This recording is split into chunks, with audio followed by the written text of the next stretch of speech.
Welcome to New Possibilities. I speak truth to power without fear.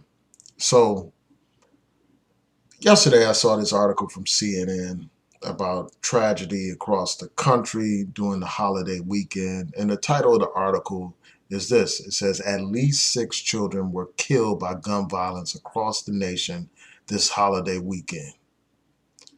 It says at least 6 children were killed in shootings across the country over the holiday weekend, sparking calls from officials to end the gun violence plaguing their communities. The children ages 6 to 14 were all shot and killed while doing everyday things: riding in a mom's car, walking in a mall, playing in a yard with their cousins. It says that in Atlanta, 8-year-old Sequoia Turner was sitting in a car with her mother and another adult when gunshots rang out on Saturday night on University Avenue Southwest near I-75/85 Saturday night. It says as the driver pulled into the parking lot on Pryor Road near where Richard Brooks died at the hands of police, someone opened fire on the vehicle, the police said.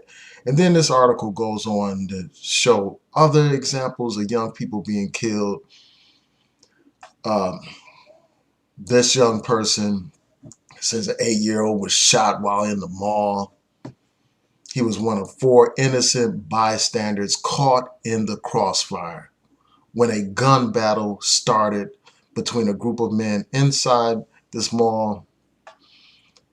And you see his picture here. Then you have another young man, Davon McNeil, 11 years old, while visiting his family in Southeast Washington when a group of 5 men began shooting around 9:30 p.m.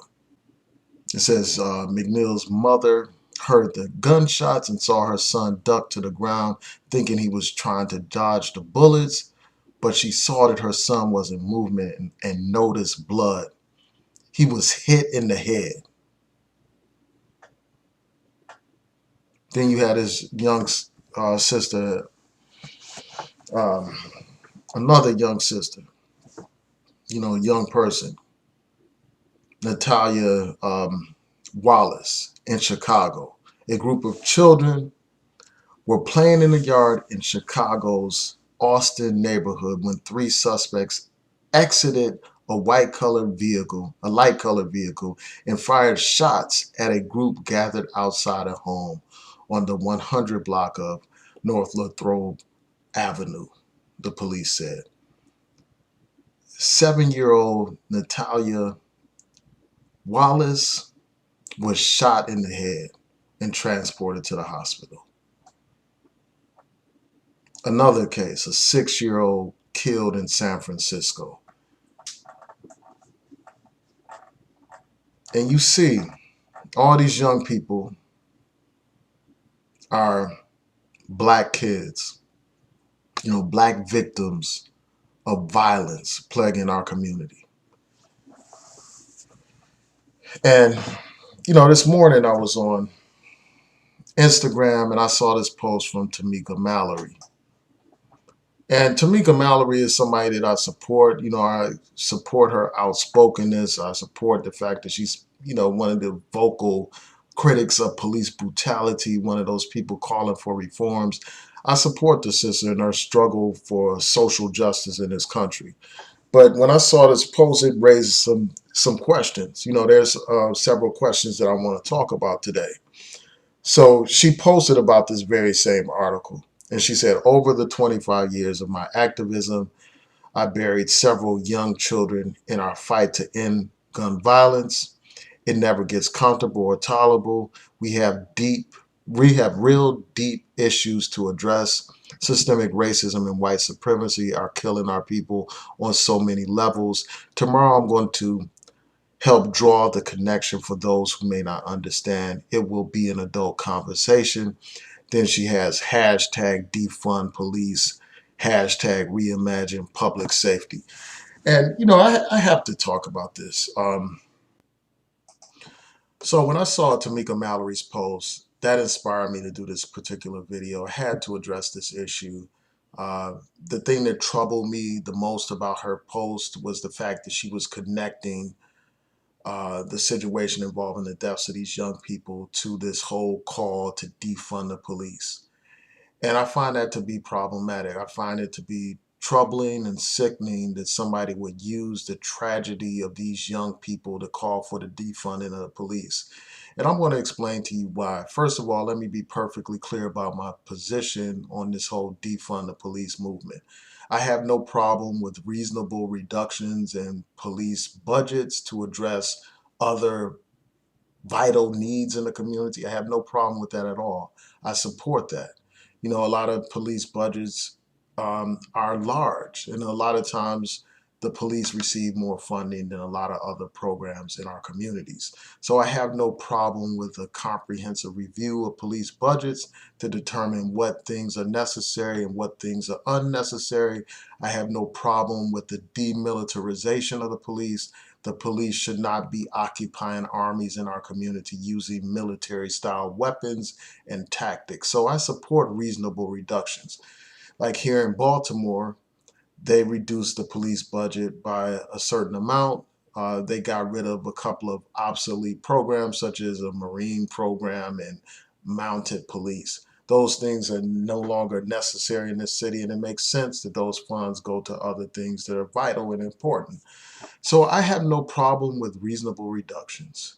But when people are going on extremes and they're calling for a 50% cut in police budgets or even larger percentages or even very significant percentage, that's when I have an issue. And I have a real issue with this particular post that this woman put out because here we have a situation where these young black people were killed, not by the police, but by other black people in the community. And the fact of the matter is, it's going to be the police who solve these murders.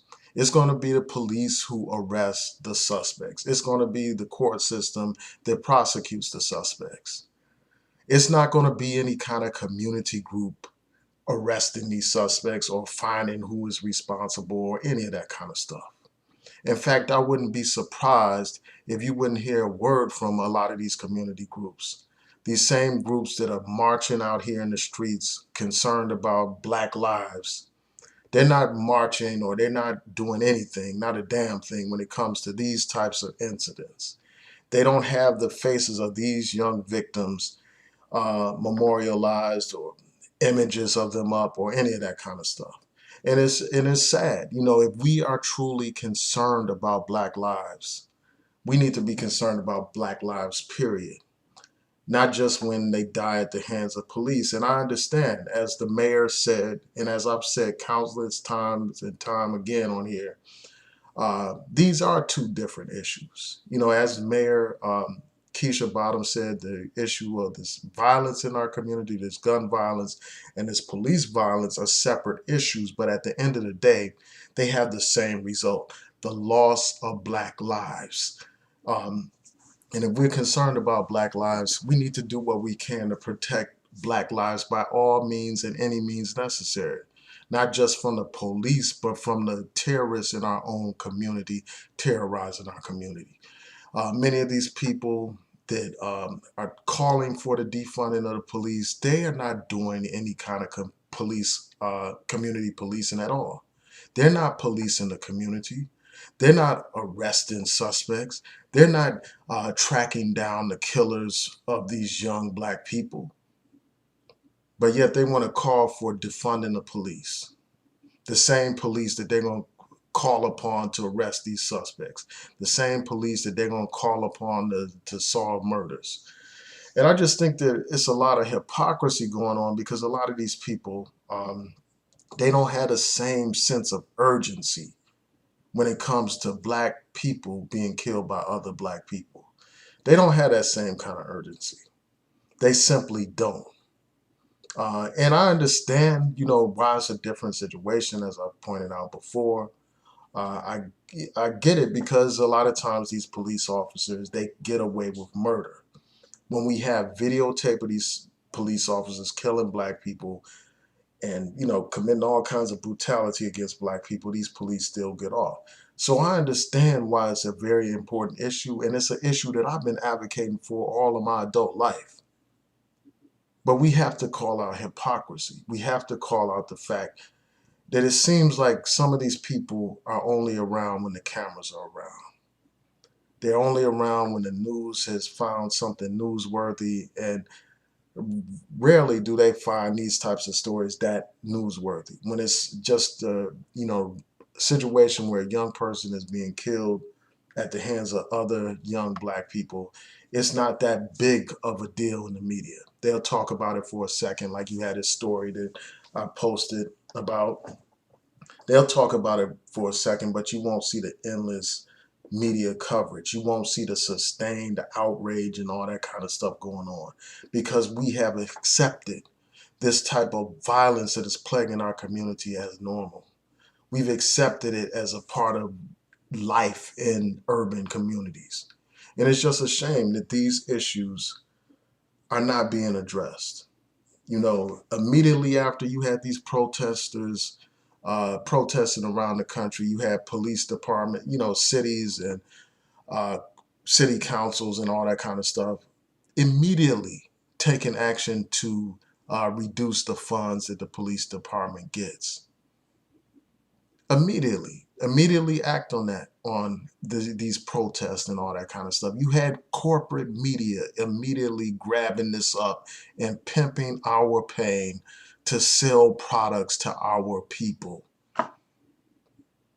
But when you had a situation like this, where every other day you're hearing about another young black person getting killed, you don't see the same sense of immediate urgency, where there's immediate action taken by your city council people, just like they immediately decided to defund the police to in a symbolic kind of way. Or like some jurisdictions have decided to take down these Confederate statues, and they should be taken down. But the same sense of urgency that these people have about removing harmless statues that don't touch, can't hurt anybody. And don't get me wrong, they need to go. But in the big scheme of things, that's the bottom of the list of priorities that actually matter in people's lives. These people are marching and protesting all over the country, taking down these signs, but they ain't taking no real action to deal with this violence that is plaguing our communities. Um, and again, at the end of the day, it's the same result. The black lives are lost. Black lives are lost. And if we care about black lives, we need to do everything in our power to save black lives. And I just want to quickly deal with the fact that you had this woman connecting the deaths of these young people to a call to defund the police is really asinine to me, because you don't prevent uh, violence by defunding the very institution that you're going to be relying upon to arrest these suspects, to find out who's responsible, to bring about justice. Because these community groups damn sure ain't going to do a damn thing to bring about any kind of justice for anybody. And we really need to think about defunding some of these irrelevant community organizations that aren't really doing anything for anybody. The other thing that I want to address briefly is this whole question of white supremacy, racism. As you all know, I talk about this all the time on this channel. I do believe that racism and white supremacy are at the root of a lot of the problems that we see in our community. But at some point, as a community, we need to take responsibility for the conditions in our community. We need to move beyond having just a victim type of mindset, where we think that everything that happens in our community is everyone's fault except our own. Here you have communities that are ruled by black people. We have black mayors, black city council people, all these black elected officials. But yet we still are pointing our fingers at others for the problems that exist in our community. I even saw one person going to the extreme of it, blaming trash in the community on white supremacy and racism. I mean, at some point, we need to take accountability for ourselves and our communities. And I think that one of the things that the community groups need to be about is community policing. If you say the police, the police establishment is one of the core problems, and that we need to have more police community, police community policing rather, then we need to be doing that. We need to be doing community policing. If we want to improve our communities, we can't turn a blind eye to the violence that plagues our communities in the name of some distorted don't snitch philosophy. But anyway, man, I just had to get on here and share my thoughts about this. Tell me what you think. Please rate, comment, subscribe. Peace and blessings.